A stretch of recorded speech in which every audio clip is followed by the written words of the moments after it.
Oi, pessoal, tudo bem? Bem-vindos a essa apresentação. A Virbac, sempre pensando na inovação, está trazendo para o Brasil agora um produto que está despertando muita curiosidade aí na grande maioria dos médicos veterinários. É um produto que já existe na Europa, na Austrália e nos Estados Unidos há mais de 15 anos, já é utilizado no mercado, e é um produto extremamente inovador, como eu já citei, e que a gente está trazendo agora para o nosso país. Esse produto é o Suprelorin. O Suprelorin, ele funciona como uma alternativa à castração cirúrgica de cães machos. Eu vou fazer uma apresentação breve agora, inicialmente, a respeito do produto, para que vocês já conheçam, já saibam do que se trata o Suprelorin, o que ele é, quais os mecanismos de ação desse produto. E, em seguida, a gente vai ter uma apresentação da doutora Liege, do doutor José Manuel, falando um pouquinho a respeito de casos clínicos e da rotina deles de uso do produto e mais algumas informações técnicas muito interessantes para vocês. Então, não percam, convido vocês para assistirem a essa apresentação e para que vocês conheçam esse produto, que é uma grande inovação que a gente está trazendo aqui para o nosso mercado. Então, o Suprelorin, o que ele é? Ele é um implante contraceptivo subcutâneo de liberação lenta de deslorelina. Então, esse é o princípio ativo do nosso produto. A deslorelina, ela é um decapeptídeo hormonal e que, como a gente vai ver a seguir no próximo slide, eu vou explicar o mecanismo de ação dela, ela é uma molécula muito parecida com a do nosso GNRH endógeno, né, com a do GNRH endógeno dos cães e gatos, né? Então, ela é uma molécula muito semelhante a esse hormônio. E a gente está falando, como eu estou citando aqui na frase, de um implante contraceptivo. Então, esse implante, ele é aplicado subcutaneamente nos animais. Vocês estão vendo aí já na imagem como que o produto vem, qual que é a apresentação do produto, e ele vai, ao longo do tempo, liberando gradativamente esse princípio ativo. E é essa liberação lenta e gradativa que garante que o produto vai ter um período de ação limitado. Então, ele vem como uma alternativa, uma solução alternativa, segura, reversível e não cirúrgica à castração de cães machos, que cuida do bem-estar da família, mantendo a possibilidade de escolha. Então, a gente vai entender um pouquinho melhor quais são essas características, essas letras que estão destacadas aqui, elas falam das principais características desse produto. A segurança, como eu já citei, é um produto que é utilizado há muito tempo em outros países, né, países da Europa, na Austrália, nos Estados Unidos. A gente já tem informações de literatura suficiente para respaldar a segurança desse produto. Reversível, porque, como eu acabei de citar, ele tem um período limitado de ação, e após esse período de ação, o animal volta a ficar fértil. E não cirúrgica, isso garante um pouco uma maior segurança, principalmente naquelas situações em que o animal não pode ser submetido a uma cirurgia, a uma anestesia. Animais que têm algum problema prévio de saúde, a gente pode utilizar o implante nessas situações, ou naqueles casos em que o próprio tutor é relutante à cirurgia, né? Muitas vezes a gente atende no dia a dia pessoas, né, tutores de animais que são relutantes, refratários à anestesia, que não querem castrar os animais, e agora a gente tem a possibilidade de oferecer para esses tutores uma alternativa, né? E que cuida do bem-estar da família, mantendo a possibilidade de escolha. Então, isso é importante também, porque garante, né, dá mais poder para nós, como veterinários, de oferecer possibilidades para esses tutores, né? A gente precisa necessariamente submeter todos os nossos pacientes a uma castração cirúrgica. Hoje a gente já tem informações na literatura e já conhece também os malefícios que a castração, principalmente a castração precoce, ela pode trazer, né? Isso já está muito bem estabelecido em literatura. E, a seguir, o doutor José Manuel e a doutora Liege vão falar bastante sobre isso, né? Então, agora a gente tem mais uma arma nas mãos que nos possibilita oferecer uma possibilidade de escolha para esses tutores. Então, a deslorelina, como eu citei, ela é o nosso princípio ativo. E qual é o mecanismo de ação desse princípio ativo? Para isso, a gente vai precisar recordar um pouquinho, relembrar um pouquinho como é que funciona a produção dos esteroides sexuais. Aqui a gente está falando dos cães machos, né? O produto vem com a indicação somente para cães machos na nossa bula aqui no Brasil. Então, a gente está falando da produção, do estímulo da produção de testosterona. A gente vai ter que relembrar um pouquinho como é que funciona esse eixo hipotálamo-hipófise gonadal e o estímulo, portanto, à produção da testosterona, que é o esteroide sexual masculino. Então, tudo começa ali no hipotálamo, né, numa região da base do cérebro, com a produção do hormônio liberador de gonadotrofinas, que é o GnRH. Esse hormônio, ele vai agir na hipófise, que está imediatamente, né, ali abaixo do hipotálamo, estimulando a produção das gonadotrofinas, que no caso são o LH e o FSH, o hormônio luteinizante e o folículo estimulante. Esses dois hormônios vão cair na corrente sanguínea e vão agir lá nas gônadas, né, no caso os testículos, estimulando a produção de testosterona e, no caso do FSH, estimulando também a espermatogênese. Né? A espermatogênese, que é a produção de espermatozoides, ela depende, obviamente, da testosterona, que é estimulada pelo LH, e depende também do FSH, né, para a maturação desses espermatozoides. Tá? Então, com a produção de testosterona que vem a produção de espermatozoides, né, o estímulo da espermatogênese e também a fase de puberdade, né, a ocorrência da fase de puberdade e todos aqueles comportamentos sexuais que a gente observa, né, comportamentos sexuais normais de um cão macho em fase de puberdade. Né? Então, a monta, o comportamento de monta, a marcação urinária, né, a marcação territorial por meio da urina, todos esses comportamentos e que são aqueles que normalmente incomodam os tutores na fase de puberdade e que levam esses tutores a buscarem pela castração. Essa testosterona, só lembrando um ponto importante, ela vai fazer um feedback negativo no hipotálamo e na hipófise, diminuindo a produção de GnRH e também de LH e FSH. Então, isso é importante para a gente fechar, né, esse eixo. Então, a testosterona, quando ela aumenta na corrente sanguínea, ela vai fazer um feedback negativo na produção das gonadotrofinas e do GnRH. Então, como eu já citei, o que é a deslorelina? Ela é uma molécula análoga do GnRH endógeno. Então, uma molécula muito parecida, né? A estrutura molecular dessa molécula, né? A estrutura molecular desse princípio ativo é muito semelhante à do GnRH endógeno, mas tem algumas alterações, né? Modificam alguns aminoácidos ali na estrutura dessa molécula que fazem com que ela tenha uma afinidade ainda maior pelo receptor do GnRH na hipófise do que o do próprio GnRH endógeno. Então, ela se liga nesse receptor, por isso que ela é um superagonista, ela vai se ligar nesse receptor do GnRH na hipófise e ela não vai se desligar mais, ela vai bloquear esse receptor. E essa forte ligação no receptor vai fazer com que, ao longo do tempo de ação do produto, esse receptor do GnRH na hipófise seja dessensibilizado. Então, a gente é como se removesse esses receptores de GnRH na hipófise, impedindo a produção de mais LH e FSH. Então, isso vai, no longo prazo, a secreção das gonadotrofinas, que, por sua vez, vai inibir a produção de testosterona e vai inibir a espermatogênese, levando esse cão à infertilidade. Então, esse é o mecanismo de ação, e o que é importante ressaltar? Que com o uso do suprelorin, a gente está bloqueando esse eixo hormonal lá no seu início. E isso é importante para a gente evitar a supersecreção, a superprodução de outros hormônios, o que pode contribuir ali para alguns problemas de saúde no longo prazo para esses animais. Então, isso não vai acontecer com o suprelorin e a gente vai ter tempo de discutir isso mais à frente.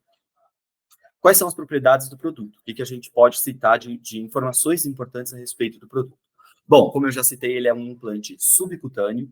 Esse implante, portanto, aplicado subcutaneamente, é de uma matriz lipídica de liberação lenta do nosso princípio ativo, né, que é a deslorelina.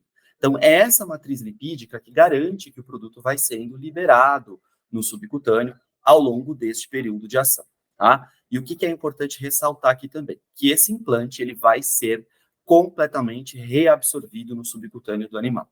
Então, não é necessário, ao final do período de tratamento, remover esse implante, tá? Não é necessário. Ele vai ser completamente reabsorvido e essa matriz lipídica é completamente inerte. Então, são raríssimos os casos de reação ou de alguma coisa à aplicação, tá? Muito, muito raros, tá? Ele vai agir, o nosso princípio ativo, né, o nosso produto, ele vai agir a partir de 6 semanas depois da aplicação e pelo período de 6 meses. Então, qual é esse período de ação do suprelorin? 6 meses. O animal fica infértil por esse período. Por que na bula está escrito dessa forma, né? Age a partir de 6 semanas. Porque a gente precisa levar em consideração que não é a partir do momento em que você aplica o implante que no momento seguinte o animal vai estar completamente infértil. A gente precisa desse período de 6 semanas, que é o tempo médio, né, mais ou menos, de interrupção da espermatogênese, para garantir que depois dessas 6 semanas não exista nenhum espermatozoide viável no testículo desse animal. Então, é importante ressaltar isso para vocês, essa informação está na bula do produto, porque é importante esperar essas 6 semanas para quê? Para colocar esse cão em contato com uma fêmea, por exemplo, não castrada, ou uma fêmea em período fértil. Então, esse período é importante a gente levar em consideração. E a gente também, dentro desse período de 6 semanas, precisa levar em consideração o efeito flare-up. O que é o efeito flare-up? Eu vou explicar no próximo slide. Mas ele tem a ver com o próprio mecanismo de ação da medicação e com um pico de testosterona que vai se seguir a aplicação do implante. Mas eu vou explicar isso melhor, como eu disse, no próximo slide.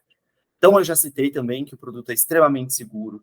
Ele foi testado até 10 vezes a dose terapêutica nos animais e os animais não tiveram nenhum problema de saúde.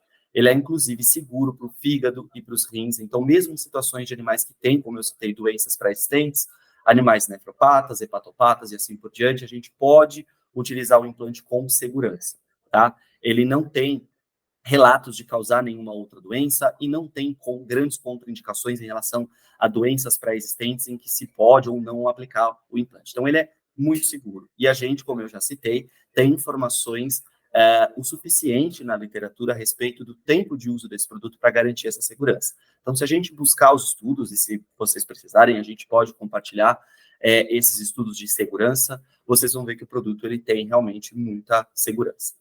A dose é de 1 implante por cão, independente do peso.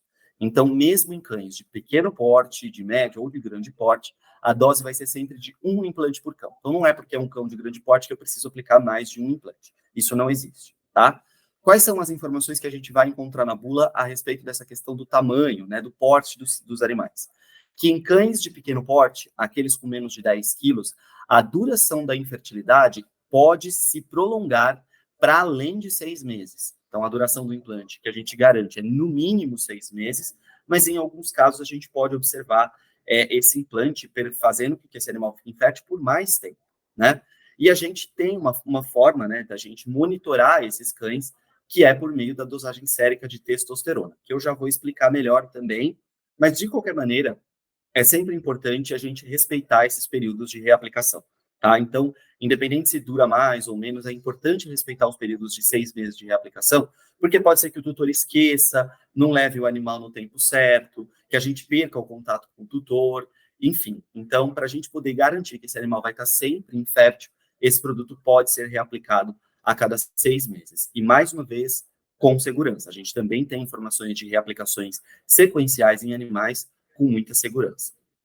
Em cães de grande porte, com mais de 40 quilos, como eu disse, também vai durar os mesmos 6 meses, no mínimo 6 meses, mas esses cães, né, de grande porte, a gente recomenda avaliar com mais critério. Então, se eu ia repetir o exame de testosterona com 6 meses, eu posso repetir com 5, um pouquinho antes, para que eu possa me certificar de que está tudo certo.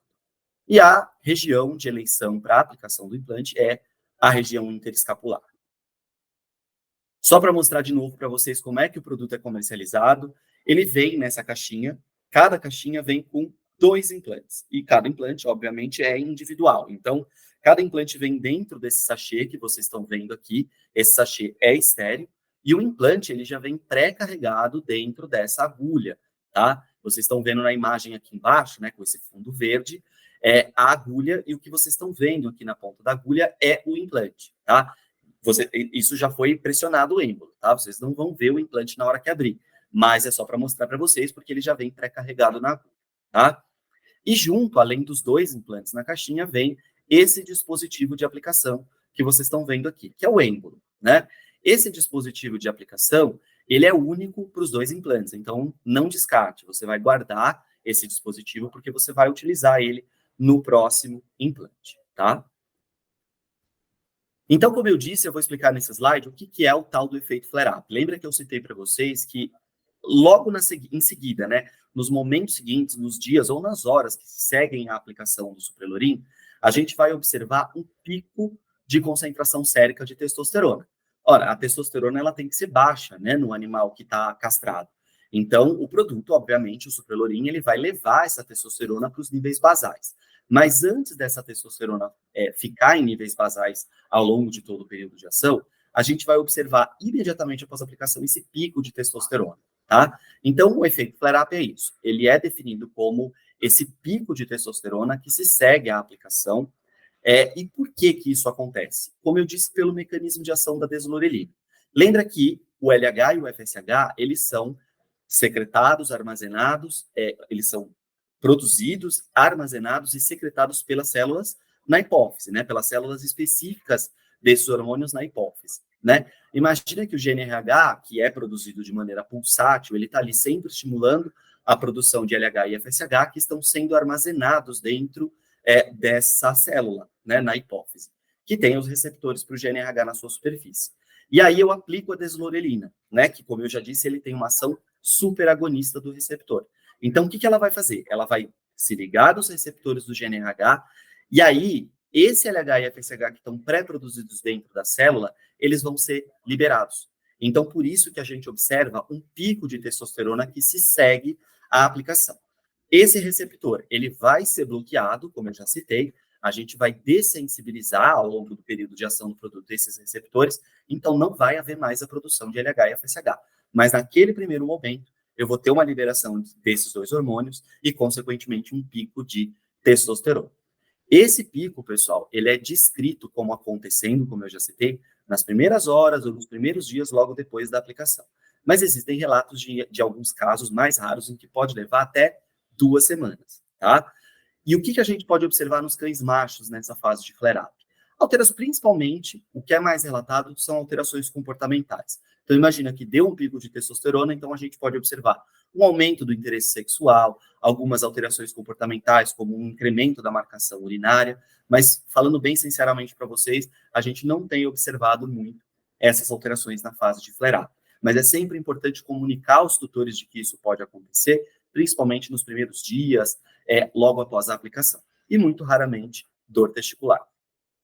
A dosagem sérica de testosterona, como a gente já citou, vai ficar indetectável após esse período, então ela cai para níveis basais e vai ficar assim durante pelo menos os 6 meses após a aplicação, que é o período de ação do produto. E é importante ressaltar para vocês que não se espera que ocorra esse flare-up em aplicações subsequentes. O que isso quer dizer? Se eu respeitar o período de reaplicação certinho a cada 6 meses, eu não vou observar um novo período de flare-up. Isso vai acontecer somente depois da primeira aplicação. Agora, se passar um período e a testosterona começar a aumentar de novo nesse animal, a gente já não consegue garantir que não vai haver um novo período de flare-up. E, por fim, algumas advertências. Então, como está escrito na bula, eu já citei, é importante manter esses cães tratados longe de fêmeas em período fértil, por 6 semanas após a aplicação. Então, a orientação mais importante durante essas 6 semanas, né, contando com as 2 semanas do flare-up e mais 4 semanas, é manter esse cão afastado de fêmeas férteis, tá? Porque nesse período, esse animal ainda pode estar produzindo espermatozoides e se reproduzindo, tá? O produto é armazenado em geladeira, entre 2 e 8 graus, então a geladeira onde a gente guarda as vacinas mesmo. Não utilizar em cães com menos de 6 meses de idade, então a idade mínima de uso é de 6 meses. E a gente recomenda monitorar o tratamento de 2 maneiras. Ou pela dosagem sérica de testosterona, que é um exame fácil de ser realizado, do sangue total. A gente vai fazer a dosagem sérica dessa testosterona, e claro que se espera que esteja em níveis basais, a gente consegue comprovar, inclusive, a eficácia do tratamento dessa maneira, ou pela mensuração escrotal, que é essa imagem que vocês estão vendo aqui no slide. Então, o que o profissional está fazendo? Ele está usando um paquímetro e mensurando o tamanho do escroto, né, ou o tamanho dos testículos desse animal, tá? E isso é importante por quê? Porque é esperado que ao longo do curso do tratamento haja uma diminuição do tamanho dos testículos. Isso é normal. Então, e isso é importante ser comunicado para os tutores não se assustarem também. Ao longo do curso do tratamento, os testículos vão diminuir de tamanho e eles voltam a aumentar de tamanho quando passa o efeito da medicação, tá? Depois dos 6 meses. E o comportamento de monta, e isso também está escrito na bula do produto, e isso é importante também citar, o comportamento de monta pode ser mantido sem que isso resulte em prenhez, tá? Então, principalmente em cães mais velhos, né, que começam a utilizar o produto posteriormente, que já tiveram alguma experiência sexual em algum momento da vida, esses animais, às vezes, mesmo castrados, eles podem manter o comportamento de monta. E isso não é diferente com o uso do produto. Então, o comportamento de monta pode se manter, mas sem que isso resulte em prenhez. Então, concluindo, a gente está falando de um produto único e inovador, um implante contraceptivo de ação reversível, ou seja, o animal volta a ficar fértil após o período de ação, uma alternativa à castração cirúrgica que oferece bem-estar. Então, novamente, para aqueles casos de tutores que são um pouco mais refratários à cirurgia ou à anestesia, trata-se de uma alternativa muito interessante para oferecer para esses tutores. O manejo ético da fertilidade e libido, ou seja, permite esse manejo ético, né, da fertilidade e libido desses animais, sem a necessidade de cirurgia. Tem os diferenciais técnicos por meio da supressão completa da cascata de hormônios sexuais, e aqui eu vou deixar para a apresentação do Dr. José Manuel e da doutora Liege, onde eles vão entrar muito profundamente nessas questões, e a fidelização de clientes por meio de aplicações sequenciais. Lembrando que se a gente tem um tutor que retorna na clínica veterinária a cada 6 meses para uma nova aplicação do produto, esse tutor vai vir e a gente vai poder pedir os exames, né, os exames de sangue, fazer um check-up nesse animal, vai ver se as vacinas estão em dia, vai ver se a verificação está em dia, ou seja, a gente está fidelizando esse cliente dentro da nossa clínica veterinária também. Bom, então eram essas as informações a respeito do produto, como eu citei, e eu tenho certeza que na palestra a seguir vocês vão ter a oportunidade de tirar todas as dúvidas a respeito do produto e outros detalhes a respeito do tratamento com suprelorin. Muito obrigado. Olá, sejam todos muito bem-vindos. Eu me chamo Liege Garcia Silva, sou médica veterinária, professora da Universidade Municipal de São Caetano e estou aqui com... José Manuel, médico veterinário também. Eu sou proprietário do Centro Veterinário Pet Place e diretor das atuais gestões, né, da Sociedade Brasileira de Geriatria Veterinária e da Associação Brasileira de Medicina Veterinária. Muito bem, e hoje estamos aqui para a gente conversar sobre o suprelorin. Nós vamos falar bastante das considerações clínicas e das aplicações. O tema da castração é um tema bastante polêmico e que tem sido bastante estudado. E, na realidade, temos histórico de castração desde a antiguidade. Os gregos e os romanos, eles já castravam os seus escravos para que eles se tornassem mais dóceis e de mais fácil controle. E ainda Aristóteles, em 400 anos antes de Cristo, já relatava que garotos castrados eles eram mais altos do que os seus pares. Seguindo para a Idade Média, lá em Roma, várias tropas napoleônicas, né, já tinham os seus cavalos castrados para eles se manterem mais dóceis e mais fáceis na lida. E é mesmo dessa época da Idade Média em que a gente começa a ter relatos de castração cirúrgica em animais de produção com a intenção da melhoria da qualidade da carne deles. Bom, então como vocês puderam ver, a castração e essas alterações elas já são descritas, né, e observadas há muito tempo. Então, a docilidade, a calma, a ausência de comportamento reprodutivo já foi, né, e ainda é muito desejada para algumas situações. E aí, junto com isso, a gente também tem alterações físicas, sejam elas de estrutura, né, ou sejam elas relacionadas a caracteres sexuais demonstrados por esses hormônios produzidos pelas gônadas. Bom, e na verdade isso é sempre bom, isso pode ser muito ruim. Então o que a gente precisa lembrar é que os médicos veterinários sempre indicaram, hoje é mundial, né, que essa indicação venha da base de medicina veterinária, mas a gente tem alguns pontos que deveriam ser levados em consideração. Então assim, a favor, a gente tem um método que é altamente eficaz, né? Então a castração evita de forma muito eficaz a reprodução, ela diminui alguns dos problemas comportamentais que são vistos em animais inteiros e ela é amplamente praticada por todo o grupo médico veterinário mundial. Mas a gente não levava em consideração ou não abordava os temas que são contra. Então assim, a gente tem que lembrar que é um procedimento cirúrgico, então invasivo, e isso traz algum tipo de risco, apesar dele ser muito baixo. Dentro de centros cirúrgicos bem capacitados, de alta qualidade, a gente tem alguns custos que não são acessíveis para toda a população.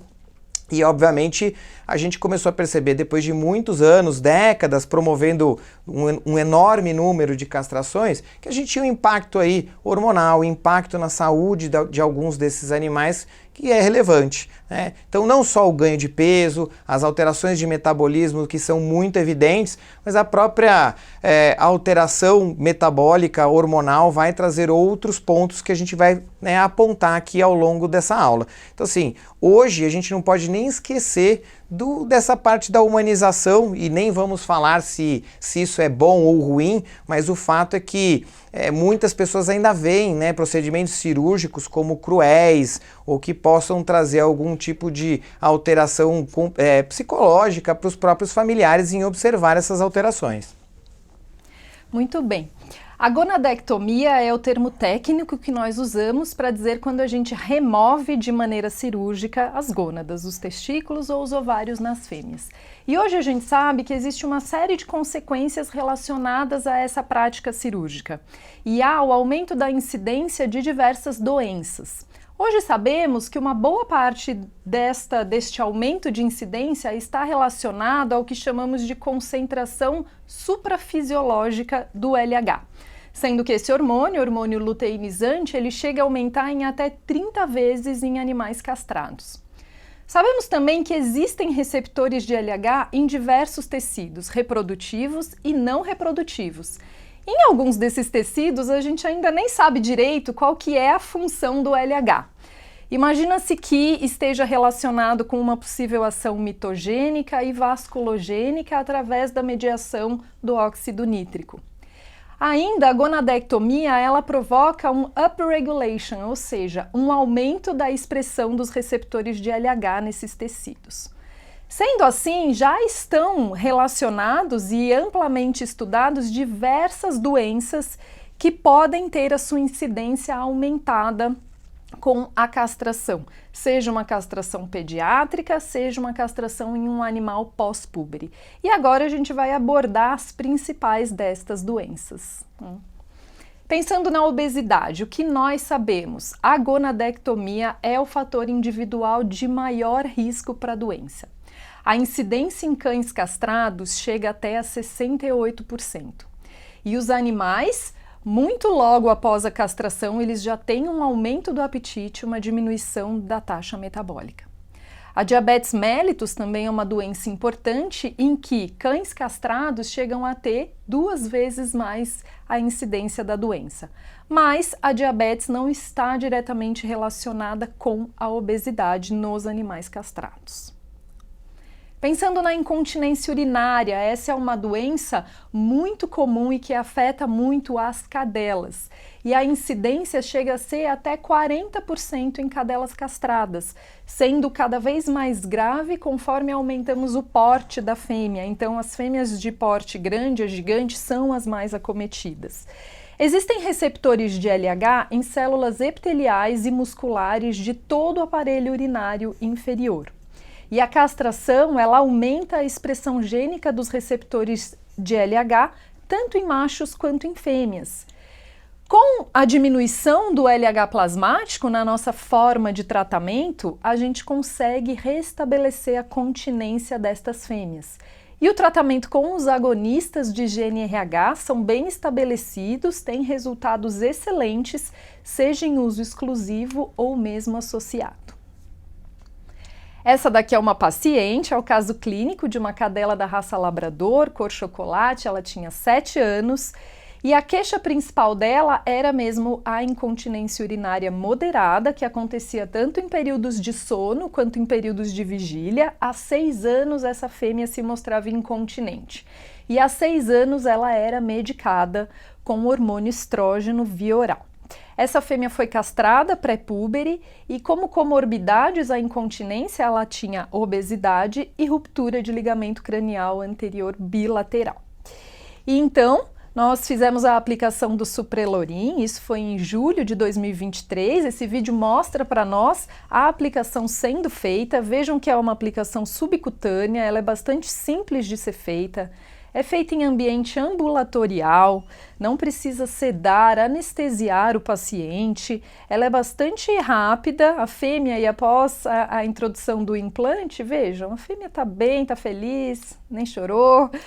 E neste caso, como ela tinha administração de estrógeno, a gente fez um desmame do estrógeno e a partir de agosto de 2023, essa paciente ficou apenas com o implante de Suprelorin, se estabeleceu a continência da fêmea e até o momento, né, estamos em abril de 2024, ela permanece continente. Em relação ao hipotireoidismo, nós sabemos que a gonadectomia também é o principal fator de risco para a doença nos cães. Cães castrados têm uma incidência 30% maior de hipotireoidismo e a concentração de tireoxina é inferior em ambos os sexos. Há receptores de LH expressos na glândula tireoide, tanto normal quanto alterada, e esses receptores, eles muitas vezes estão colocalizados aos receptores de TSH nos tireócitos caninos. Sob a ruptura do ligamento cruzado anterior, a maioria dos cães desenvolve fatores de risco, tanto intrínsecos quanto extrínsecos ao longo da vida. A gonadectomia, por exemplo, dobra o risco para a doença, sendo que a incidência em machos castrados é de 5,1% e em fêmeas de 7,7%. A castração pré-púbere ainda retarda o fechamento epifisário da tíbia, aumentando a inclinação do platô tibial e sendo mais um fator predisponente a isso. E as displasias, tanto coxofemoral quanto de cotovelo, também sabemos que tem uma incidência aumentada, especialmente em raças grandes a gigantes, em que essa incidência de displasia coxofemoral pode chegar a 80%. E a gonadectomia eleva de 1,5 vezes a 2 vezes a incidência da doença, sendo que a correlação mais forte é com machos castrados. Há receptores de LH no ligamento da cabeça do fêmur, da cartilagem hialina, osso subcondral da cabeça do fêmur. Diversos estudos atuais mostram que existem vários tipos de neoplasia que têm a sua incidência aumentada em animais castrados. Então, sabe-se de consenso que a castração pode diminuir e diminui a chance de alguns tipos de neoplasia, especialmente algumas neoplasias mamárias, mas hoje a gente sabe também que pode aumentar o risco de outras neoplasias como osteosarcomas, linfomas, mastocitomas, e muitas vezes esse aumento de risco é muito elevado, 4 vezes, 3 vezes, até 8 vezes mais risco em animais castrados. E por fim, o comportamento. Nós sabemos que a relação entre castração e comportamento é extremamente complexa. Em relação ao comportamento reprodutivo, estes sim, eles tendem a diminuir muito ou mesmo sumir. Agora, animais castrados podem ter um aumento no comportamento de medo e agressividade. Sabe-se que o LH suprafisiológico induz a agressão e alterações comportamentais em animais castrados, além de acelerar a progressão da síndrome da disfunção cognitiva. Existem receptores de LH em alta concentração tanto no hipocampo quanto no hipotálamo, e hoje sabemos que a castração aumenta a concentração da substância beta-amiloide, que na medicina humana está extremamente relacionada com os quadros de Alzheimer. Este é um outro caso clínico do Tony, um macho da raça Cavalier King Charles Spaniel de 2 anos, que a queixa principal era mesmo comportamental, comportamento de monta em outros animais, em pessoas e demarcação de território com urina. É um paciente que vai à creche, a creche estava exigindo um comprovante de castração, mas a tutora não gostaria de castrar naquele momento. Então fizemos a primeira aplicação de Suprelorin em abril de 2023. Não foi observado o efeito flare-up nesse paciente, teve uma redução significativa de diâmetro escrotal e a redução completa do comportamento de monta e demarcação após 3 semanas da aplicação. A reaplicação desse paciente foi feita agora em março de 2024, ou seja, ele permaneceu por quase 1 ano sob efeito da medicação. Então, Obviamente vocês já notaram que o produto realmente é muito eficaz, é bastante seguro, a gente não vê realmente, né, efeitos adversos. E ao longo desses muitos anos, né, de uso pelo mundo todo, apesar de ser uma novidade no Brasil, a gente já tem muitos trabalhos publicados com outras espécies, mas com outras indicações mesmo dentro dos cães e dos gatos. E eu vou falar para vocês um pouco do que já está bastante comprovado, e a gente obviamente tem que começar a estudar mais e desenvolver estudos para outras aplicações, uma vez que, como vocês já viram e obviamente muito bem dito pela Liege, a gente tem receptores aí de LH por todo o corpo em vários tecidos.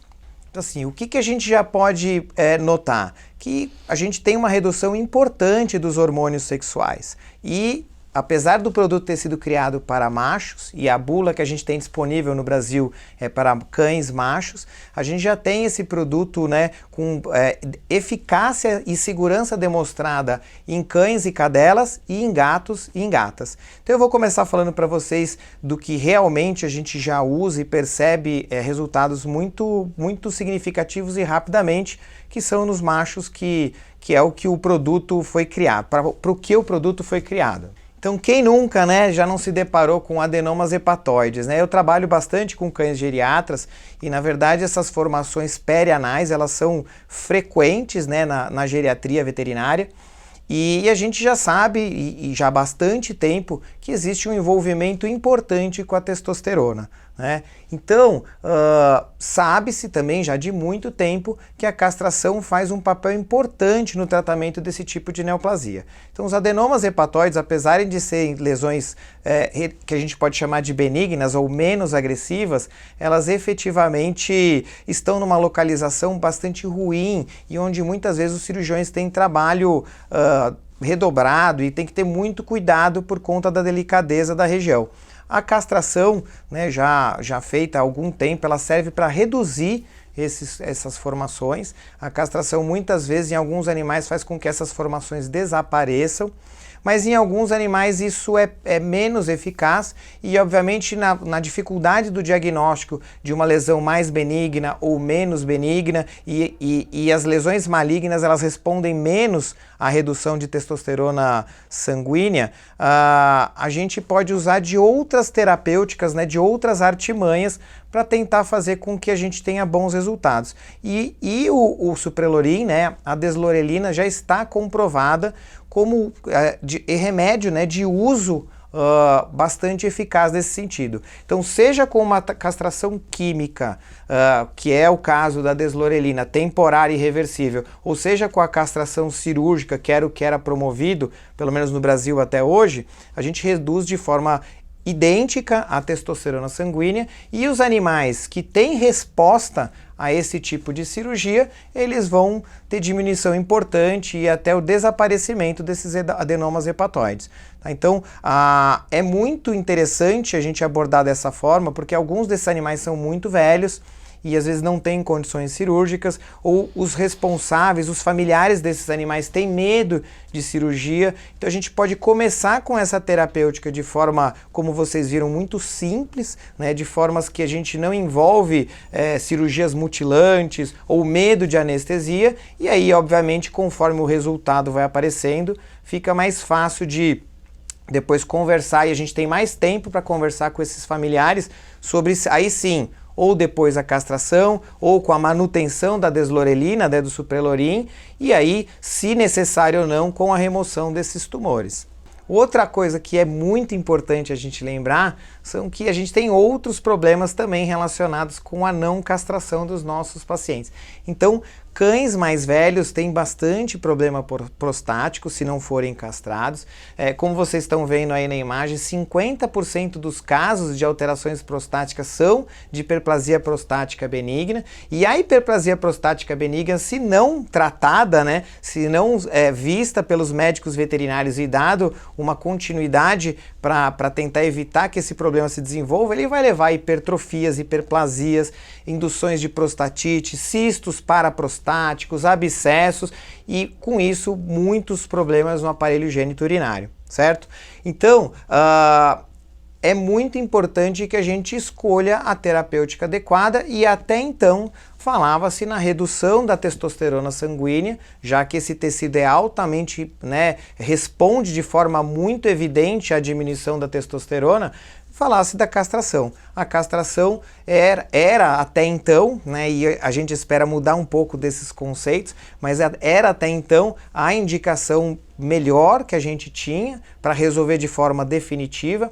É lógico que já existiam outras terapêuticas, como os bloqueadores de dihidrotestosterona tecidual, bloqueadores da formação da dihidrotestosterona, que é onde a gente tem os receptores na próstata, mas com uma redução não cirúrgica de testosterona tão eficaz e tão segura como o Suprelorin, a gente consegue também usar nos mesmos casos que foram relatados nos adenomas hepatóides. Então, cães muito velhos, que os proprietários tenham medo de fazer uma intervenção cirúrgica, cães muito velhos, onde eles não têm condição anestésica cirúrgica. Então, assim, a chegada da deslorelina no Brasil trouxe para a gente essa possibilidade de terapia muito menos agressiva e que é mais confortável para as conversas que a gente tem com esses familiares e, obviamente, no convencimento de algum tipo de tratamento eficaz, seguro.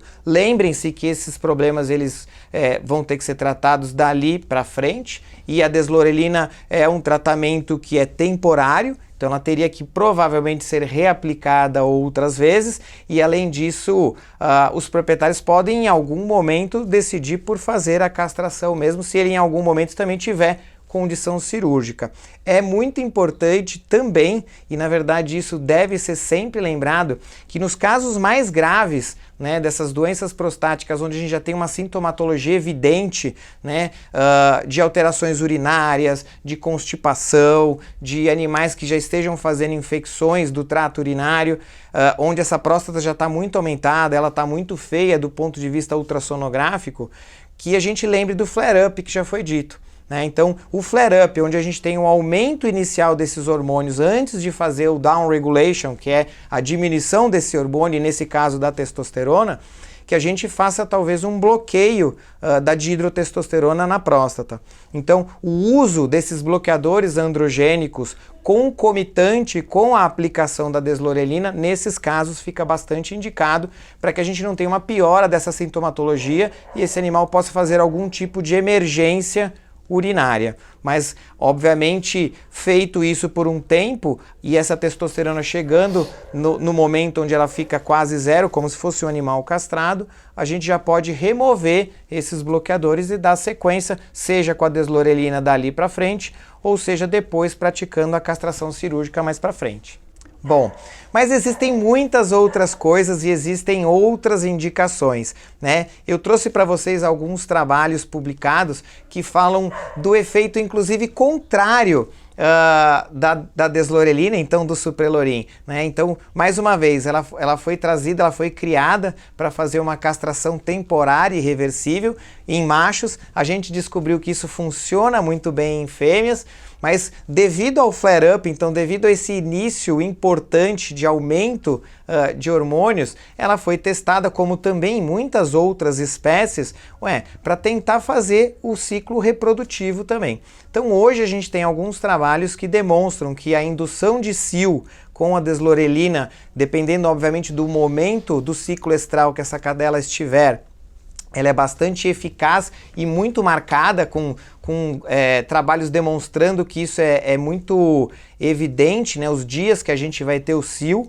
A gente tem também essas cadelas com cios que são férteis, então essas cadelas também ovulam e são óvulos viáveis. Então a inseminação artificial ela ganhou mais um artifício para que a gente pudesse sincronizar cios, e isso traz inúmeras vantagens dentro do mundo reprodutivo.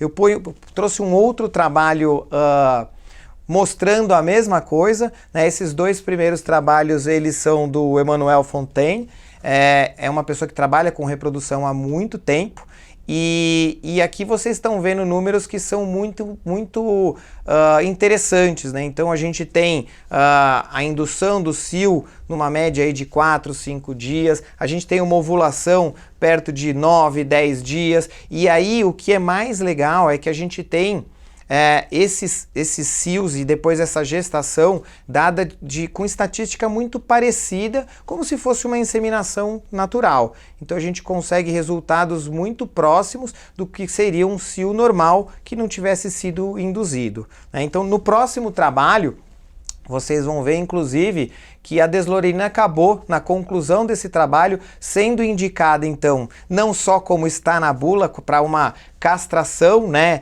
temporária e irreversível, mas também utilizada para indução de estro e reprodução assistida em cães e gatas. Bom, falando então de fêmeas, a gente tem que lembrar que a gente tem uma série de doenças também relacionadas com as fêmeas, né, e não só com os machos ligadas ao aparelho reprodutivo. Então assim, os cistos ovarianos em cadelas não castradas são bastante frequentes, né? Então quem trabalha também com geriatria acaba se deparando com esse tipo de achado, e muitas vezes não são só achados, esses animais podem apresentar sintomatologia cutânea, metabólica, sistêmica, né? E se a gente tiver uma cadela castrada, como a gente já sabe, a gente não tem nem os ovários e a gente não teria os cistos ovarianos. Mas se a gente tiver uma cadela castrada hormonalmente, né, com o Suprelorin, ela também não tem esse estímulo ovariano e a gente acaba diminuindo muito a ocorrência desse tipo de problema. Não temos que lembrar que o problema não são nem só os cistos, né? A gente tem uma série de liberação de hormônios, cada tipo de cisto tem um tipo de hormônio que é liberado, então assim, são problemas que também antigamente tinham que ser resolvidos de forma cirúrgica, né? E hoje a gente consegue evitá-los. Fica apontado que a deslorelina ela não tem indicação para o tratamento desses cistos ainda hoje, né? Então, mesmo com esse monte de trabalhos que a gente já tem demonstrando a eficácia na prevenção, alguns animais podem responder e outros não ao uso, né, desses superanálogos de NRH. Então, uma vez que o animal não fazia uso desses superanálogos, que tinham ciclos normais e que começaram a apresentar cistos, a indicação cirúrgica ainda é a que é dada pela medicina veterinária contemporânea. E mais, né? Então, em machos a gente também tem problemas aí de tumores testiculares. Esses tumores testiculares também podem levar à produção de alguns tipos de hormônio, não só da testosterona. E mais uma vez, cães que fazem uso desses superanálogos de GnRH ao longo da vida, eles vão ter menos estímulo testicular. A gente tem que lembrar que o uso crônico do Suprelorin, ele faz com que as estruturas testiculares sejam involuídas, então não é só o tamanho, mas obviamente a gente interrompe espermatogênese, a gente interrompe toda a atividade testicular, então esses animais eles acabam tendo menor ocorrência, né? Então menor incidência de tumores testiculares. E aí, em cima de tudo, muito menos problemas, apesar de não serem problemas tão comuns na medicina veterinária, mas muito menos problemas relacionados à produção desses hormônios nos testículos. Bom, nas fêmeas ainda, a gente tem problemas aí na geriatria relacionados a cadelas não castradas do ponto de vista reprodutivo, né? Então, o Brasil é um país onde ainda existe pouca castração. A gente tem países que o número de animais castrados é muito maior, ou pelo menos a porcentagem, e por conta disso no Brasil é comum que o médico veterinário se depare com neoplasias mamárias, né? Então, cadelas, gatas não castradas têm uma ocorrência bastante alta, né, desses tumores, e esses animais que são tratados também com superanálogos de NRH, então com a deslorelina, eles acabam tendo um não desenvolvimento do tecido mamário, e essas cadelas ou essas gatas, elas acabam tendo esse tecido mamário como se fossem de filhotes, ou muito parecido com o que acontece com os machos. Então, por que a gente não tem a ocorrência de tumores mamários, ou essa ocorrência ela é muito baixa nos machos e nas fêmeas é tão alta? Por conta da produção de todos os hormônios, o crescimento do tecido mamário, o desenvolvimento do tecido mamário. Se a gente usar um bloqueador hormonal, né? Então, uma castração química, como a deslorelina, a gente vai ter esses animais com não desenvolvimento do tecido mamário e, obviamente, aí uma ocorrência de tumores mamários muito menores, né? Fica também aí apontado que a gente ainda não saberia, né, por conta da ausência de trabalhos publicados, se ela poderia ser indicado, no caso das cadelas e das gatas, como tratamento. A gente sabe que as cadelas e as gatas, quando têm tumores mamários, precisam ser castradas. A gente tem inúmeros, né, trabalhos mostrando a quantidade de receptores que a gente tem para hormônios nesses tumores mamários e, na verdade, nesse trabalho vocês conseguem notar, inclusive, que quanto mais maligno esse tumor, mais receptores a gente tem hormonais, fazendo com que, inclusive, as quantidades de hormônios sanguíneos sejam aumentadas. E em algumas outras espécies, o uso desses superanálogos de NRH fica indicado, mas a medicina veterinária de cães e gatos ainda precisa desenvolver. Então, lembrem-se que a indicação no momento é de prevenção de tumores mamários e não de tratamento.